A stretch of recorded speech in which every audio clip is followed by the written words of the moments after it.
লাল টকটকে শাড়িটা একরকম জোর করেই পরিয়ে দিল আমার মা। চুলটা বিনুনি করে কপালে একটা ছোট্ট লাল টিপ পরিয়ে দিয়ে আয়নার সামনে যখন দাঁড় করিয়ে দিল, আমি তখন ঘোর কাটিয়ে আয়নায় নিজেকে দেখছি। মা বলল, চিনতে পারছিস? দেখ কত সুন্দর লাগছে তোকে। আর দেরি করিস না মা, চল, পাত্রপক্ষ এসে বসে আছে। পাত্রপক্ষের সামনে এমনভাবে সেজে গুজে বসাটা আমার কাছে ঠিক মানানসই ছিল না। আমি মাকে বলেছিলাম, আমি পারবো না মা ওভাবে বসতে। একবার ডিভোর্স হয়ে গিয়ে দ্বিতীয়বার বিয়ের জন্য দেখাশোনা, তার উপর যদি এভাবে সেজেগুজে বসি, সেটা ভালো দেখায় না মা। মা বলেছিল, মন থেকে এমন ভাবনাটা দূর করতো। ডিভোর্স হওয়াটা দোষের নয়, জীবনে এমন কত ঘটনা ঘটে, তা বলে কি জীবন থেমে থাকে? মায়ের কথাগুলো হয়তো ঠিক। প্রথম বিয়েটা যখন সুখের হয় না, তখন দ্বিতীয়বার বিয়ে করার ইচ্ছেটাই চলে যায়। কিন্তু মা বাবার ইচ্ছেকে সম্মান জানাতেই পাত্রপক্ষের সামনে বসা।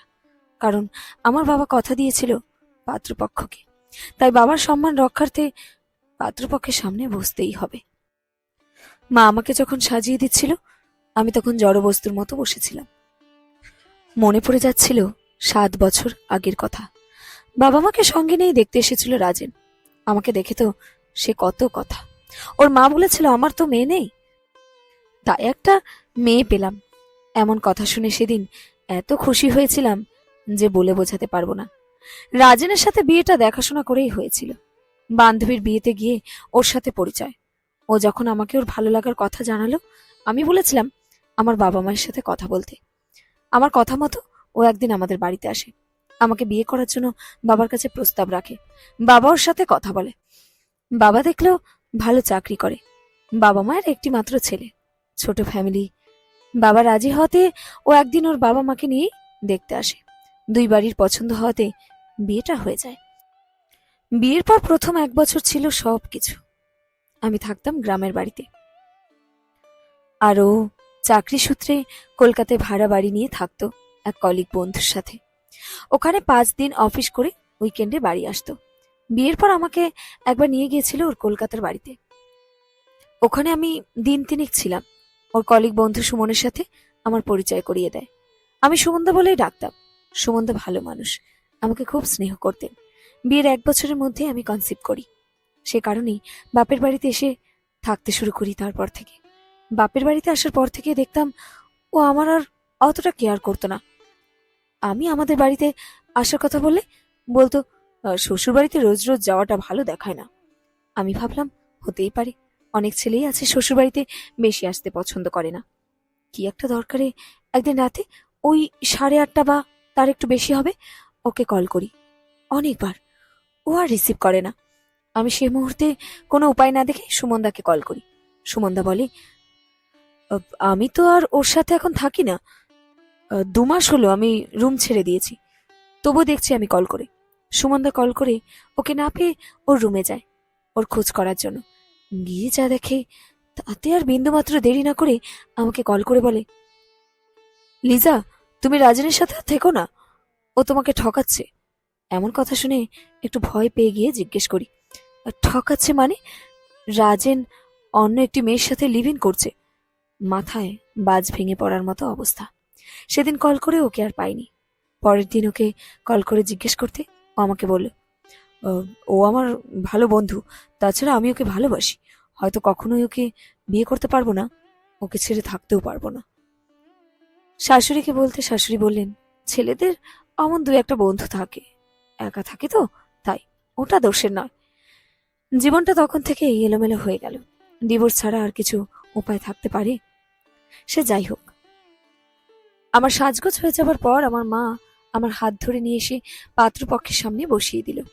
আমি ছোট থেকে একটু লাজুক প্রকৃতির, সহজে কারোর সাথে কথা বলে উঠতে পারি না। একবার পরিচয় হয়ে গেলে তখন অনর্গল কথা বলে যাই। পাত্রপক্ষের সামনে বসেছি। পাত্রের বাবা মা মাসি আর পাত্র নিজে এসেছেন। আমাকে দেখে পাত্রের মা বলে বসলেন, বাহ, বেশ মিষ্টি দেখতে তো তোমাকে। এইরকম কথা কেউ বললে তার উত্তর কি হয় আমি জানি না। আমি একবার তাকিয়ে জাস্ট একটু হাসলাম, কারণ না হাসলে সেটা অভদ্রতার পর্যায়ে পড়ে। মন থেকে বিয়ে করার ইচ্ছেটুকুই নেই আমার। পাত্র নিজে থেকেই আমাকে বললেন, আমরা সকলে আপনাকে দেখে নিয়েছি, আমার পছন্দ আছে। এবার আপনার যা জিজ্ঞেস করার আছে আপনি জিজ্ঞেস করুন। পাত্রের মাসি পাশ থেকে বললেন, লজ্জা করো না মা, তোমার যা যা জানার আছে জিজ্ঞেস করে নাও। বিয়ের আগে সবকিছু জেনে নেওয়াই ভালো। দেখাশোনা করেই যখন বিয়ে হবে, সব জেনে নেওয়াটাই দরকার। আমি ঠিক কি বলবো, কি বা জিজ্ঞেস করব, ভেবেই পাচ্ছিলাম না। বাবা সেই পরিস্থিতিটা সামাল দিয়ে বলল, আসলে আমার মেয়ে একটু লাজুক তো, সবই তো ও জানে। আমি বলেছি সব কথাই, নতুন করে ও আর কি জানবে। সত্যি তাই, বাবা ঠিকই বলেছে। আমি আর নতুন করে কি জানবো? শুনেছি বাবা মায়ের একমাত্র ছেলে, সরকারি অফিসার, এ গ্রেডের চাকরি, বাবার বন্ধুর দুঃসম্পর্কের আত্মীয় হয়। এতটা জানা আগে থেকেই ছিল, আর সামনে থেকে দেখা তো হয়েই গেল। সুদর্শন পুরুষ যাকে বলে। কিন্তু একটা প্রশ্ন বারবার উকি দিচ্ছিল মনে, একজন সুচাকুরে অবিবাহিত সুদর্শন পুরুষ আমার মতো ডিভোর্সি মেয়েরা, না না, পুরো অতীতটা জানার পর আমাকে দেখতে আসা কিছুতেই মানা যাচ্ছে না। ব্যাপারটা সন্দেহ হলো।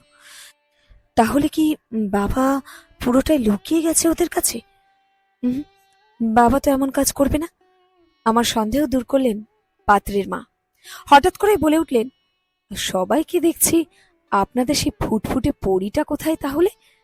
ফুটফুটে পরী মানে আমার 4 বছরের মেয়ে। আমার মা হেসে বলল, ও ছাদে আছে, বিকেলে ওর একটু খেলা চাই। আমাদের বাড়িতে কাজ করে রূপাদি, ওর সাথে খেলছে। এখানে থাকলে দুষ্টুমি করতো। সে কি, ওকেও তো দেখবো বলে এসেছি, নিয়ে আসুন না একবার দেখি। এই কথোপকথনে বুঝলাম বাবা সবকিছু বলেই নিয়ে এসেছেন। তবু একটা ডিভোর্সি মেয়ে, আবার একটা বাচ্চা আছে, সব জেনেও কেউ বিয়ে করতে চাইছে মানে, ব্যাপারটা ঠিক মাথায় ঢুকছিল না। ততক্ষণে আমার মা ছাদ থেকে আমার মেয়েকে নিচে নামিয়ে নিয়ে এসে সবার সামনে বলে, এই হলো আমাদের পাকা বুড়ি।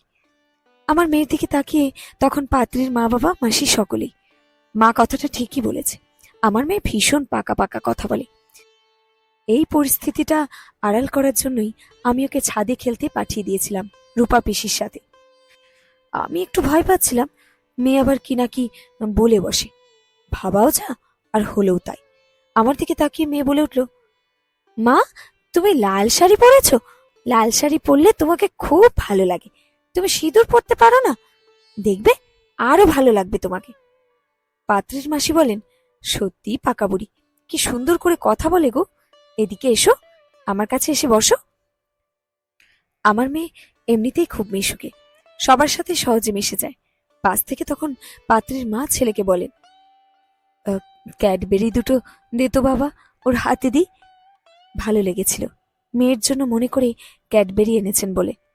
পকেট থেকে ক্যাডবেরি দুটো বের করে দিতে যাবে, অমনি পাত্রের মাসির কোল থেকে দৌড় এসে হাত থেকে নিয়ে পাত্রের কোলেই বসে পড়ল আমার মেয়ে। কোলে বসেই জিজ্ঞেস করলো, তুমি আমার কে হও গো, আমাকে ক্যাডবেরি দিলে? এমন কথা শুনে সবাই তখন হাসছে। আমার দিকে তাকিয়ে জিজ্ঞেস করে, মা, এটা কে হয় আমার? আমার থেকে উত্তর না পেয়ে জিজ্ঞেস করে বসলো, তুমি আমার বাবা হবে? মেয়ের এমন কথায় সবাই চুপ, সবাই সবার মুখের দিকে তাকাচ্ছে। এর উত্তর কি হতে পারে সেই মুহূর্তে সেটা কারোর জানা নেই। আমি মেয়েকে আমার কাছে ডাকি, মেয়ে আসতে না চেয়ে বলে, যাব না। তারপর আবার জিজ্ঞেস করে, তুমি কি আমার বাবা হবে? রোজ তাহলে ক্যাডবেরি নিয়ে আসবে? মেয়ের এমন কথা শুনে আমার মা মেয়েকে ডেকে বলে, আমার কাছে এসো তো না, ওরকম বলতে নেই, তুনা আমার মেয়ের নাম। কথাটা শুনে পাত্র নিজেই বলে, থাক না, আমার কোলেই তো বসে আছে। মেয়েকে দেখে মনে হচ্ছিল মেয়েও একটা নিশ্চিন্ত কোল পেয়েছে, তাই হয়তো আসতে চাইছে না। সেদিন পাত্রপক্ষ আমাকে দেখে চলে গেলেন। ওনাদের যে পছন্দ আছে সেটা বাড়িতেই জানিয়ে দিয়ে গেল। এমনকি পাত্রের মা বলে গেলেন, মেয়েকেও পছন্দ, আর ফুটফুটে পরিটাকেও।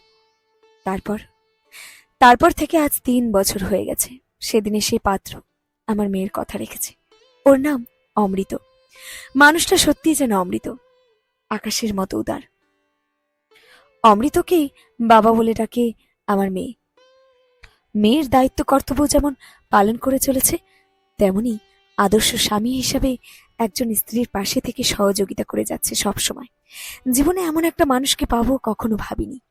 তবে সেদিন পাত্রপক্ষ চলে যাওয়ার পর থেকেই মনের মধ্যে একটা দোলাচলতা তৈরি হলো। কি করব যেন বুঝে উঠতে পারছিলাম না। জীবনে আমি একা নয়, আমার সাথে আমার মেয়েও আছে। জীবনে আমার কাউকে দরকার না থাকতে পারে, মেয়েটার জীবনে বাবার শূন্যতা ভাবলেই যেন কেমন কষ্ট লাগে একটা। পাত্রপক্ষের সামনে মেয়ের মুখে তখন অমন কথা শুনে আমার চোখে যেন জল এসে যাচ্ছিল। আমাকে প্রায় জিজ্ঞেস করতো, সবার তো বাবা আছে, আমার বাবা কোথায়? পারতাম না সেভাবে উত্তর দিতে। বাবার ভালোবাসা পাওয়ার অধিকার ওর তো আছেই, সে অধিকার থেকে আমি হয়তো বঞ্চিত করেছি। মাঝে মাঝে নিজেকে অপরাধী মনে হতো। এদিকে আমার মা বাবা বিয়েটা দেওয়ার জন্য উঠে পড়ে লাগলো যেন। মা বলতে লাগলো, ছেলেটি বেশ ভালো, তুই আর অমত করিস না মা, রাজি হয়ে যা। বাবা বলল, দেখ মা, আমার বয়স বাড়ছে, তাই তোর ভালো থাকাটা না দেখে যেতে পারলে শান্তি নেই। বাবা মায়ের কথা শুনে আমি নিজেও বুঝে উঠতে পারছিলাম না আমার কি করা উচিত। আমি মাকে বললাম, একটু টাইম দাও, ভেবে দেখি, কারণ অতীতটা বড় কষ্ট দেয় যে মা, তাই একবার ঠকে গেছি, যদি দ্বিতীয়বার ওই রকম কিছু হয়। দ্বিতীয়বার যা হলো সত্যি আমি ভাবিনি। বিয়েটা ঘটা করেই দিল আমার বাবা। দ্বিতীয়বার বিয়ে হচ্ছে বলে যেন তেন প্রকারে দিতে হবে এমনটা করেনি। বিয়ের পর প্রথম দিনেই আমি আমার সাথে মেয়েকে নিয়ে যাই। মা বলেছিল, অষ্টমঙ্গলায় যখন আসবি তখন ওকে নিয়ে যাস। অমৃত রাজি হয়নি, ও বলেছিল আমাদের সাথে ওকে নিয়ে যাব। আমি ভাবিনি অমন একটা বাড়ি পাবো, যে বাড়িতে আমার মেয়ে তার বাবা আর মাকে একসঙ্গেই পাবে। তবে বিয়ের কিছুদিন পর আমি অমৃতকে জিজ্ঞেস করেছিলাম, তুমি চাইলে তো অন্য কোনো মেয়েকেও বিয়ে করতে পারতে, কারণ তোমার মতো ছেলে আরো ভালো কিছু ডিজার্ভ করে। আমার অতীতটা জেনেও তবু রাজি হলে, আমার মেয়েকে বাবার অধিকার দিলে। অমৃত বলেছিল, তোমার অতীতটার জন্য তুমি তো দায়ী নও, আমি সে যন্ত্রণাটা বুঝি। আমার এই অনুভব ক্ষমতা অনেকদিন আগেই হয়েছিল। আমার নিজের দিদিরও সেকেন্ড ম্যারেজ। বিয়ের 3 বছরের মাথায় আমার দিদির হাজবেন্ড মারা যায় অ্যাক্সিডেন্টে। তখন আমার ভাগ্নের বয়স 1 বছর। জামাইবাবু মারা যাওয়ার পর দিদিকে শ্বশুর বাড়ি থেকে তাড়িয়ে দেয় ওরা। কি দারুণ যন্ত্রণা নিয়ে দিদি ফেরত আসে আমাদের বাড়িতে। আমার বাবা মা অনেক চেষ্টা করছিল দিদির বিয়েটা দিতে, কিন্তু পারেনি জানো, কেউ রাজি হয়নি। যদিও বা কেউ রাজি হচ্ছিল, তারা আবার বাচ্চাটিকে নিতে রাজি নয়। ভাবতে পারছো কত কষ্ট হয় এসব শুনলে। 5 বছর পর আমার এক বন্ধুর দাদা, সে নিজে থেকেই বিয়ে করতে রাজি হলো। সেও তো অবিবাহিতই ছিল, কেন্দ্রীয় সরকারি চাকুরে, গাড়ি বাড়ি কিনা নেই।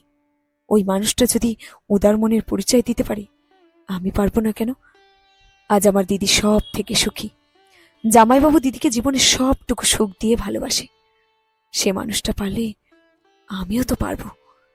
আমিও পারবো তোমার পাশে থাকতে, আমাদের মেয়েকে সেই ভালোবাসাটা দিতে। আমিও পারবো ওর বাবা হয়ে উঠতে। ঠিকই, সেদিন বুঝেছিলাম অমৃতের মতো পরম সুন্দর মানুষগুলোই পাশে থাকলে আমাদের মতো মেয়েদের জীবন এমনিতেই সুন্দর হয়ে উঠবে। শেষ হলো আজকের গল্প পরম সুন্দর, কলমে সরজিৎ ঘোষ। গল্পটি সংগৃহীত হয়েছে ফেসবুক পেজ নাম সরজিৎ ঘোষ থেকে।